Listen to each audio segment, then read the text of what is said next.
Hey there, welcome.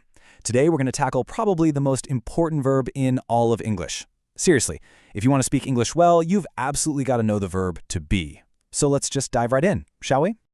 So, do you want to speak English easily? Of course you do. Well, guess what?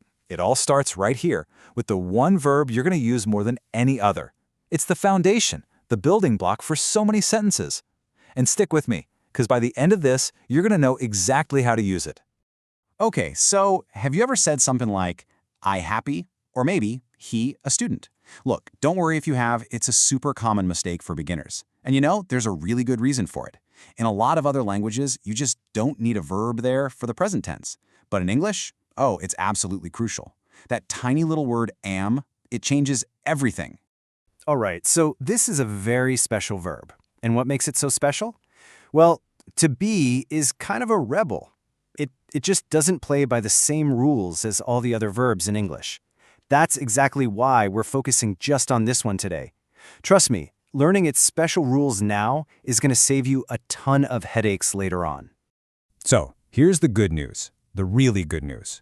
In the present tense, there are only 3 simple forms you need to know. That's it, just 3 little words, am, is, and are. Let's break down which one goes where. Okay, check this out. It's actually super straightforward. When you're talking about yourself, it's always am, I am. Easy, right? Then for he, she, or it, a single person or thing, you're always going to use is. He is, she is. And finally for you, we, or they, that's for more than one person, or when you're talking directly to someone, you use are. You are, we are, they are. Simple as that. All right, now for the fun part. Let's start making some real positive sentences. We're going to use these forms to build sentences you can use like today. So let's say you want to talk about your job. You just say, I am a teacher. Boom! Simple. Correct. Everyone knows exactly what you mean.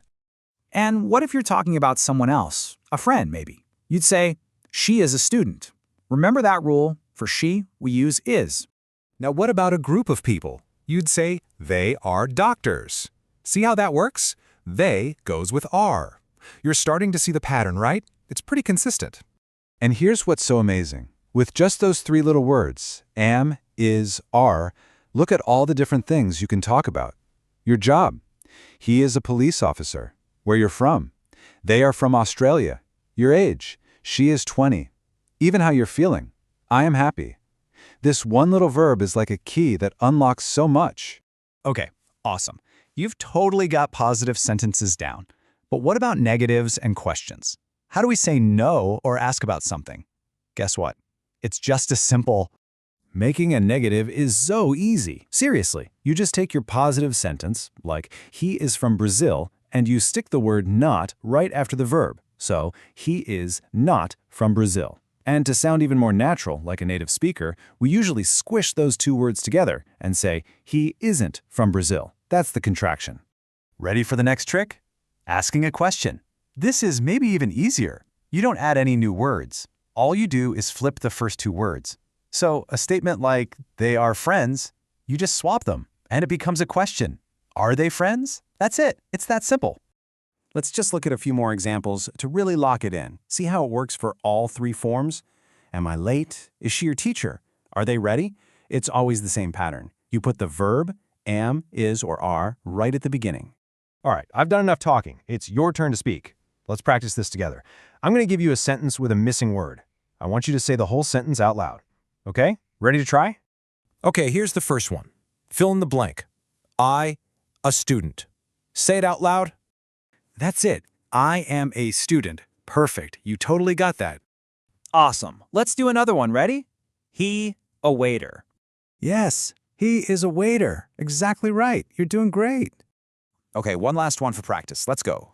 We, happy. Fantastic. We are happy. See? You're a natural at this. You're doing so well. And that's it. Just like that, you've mastered the 3 magic words, am, is, and are. Seriously, these 3 little words are the key. They're going to unlock so much of your English conversation. You did an amazing job today, really.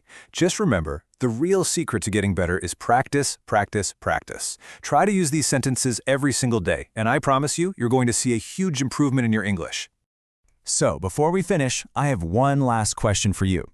Right now, in this moment, what can you say about yourself? Think about it. Start with I am. Are you happy? Are you a student? Are you tired? Go ahead, say a sentence about yourself right now. That's your first step. Thanks so much for joining me, and keep up the great work.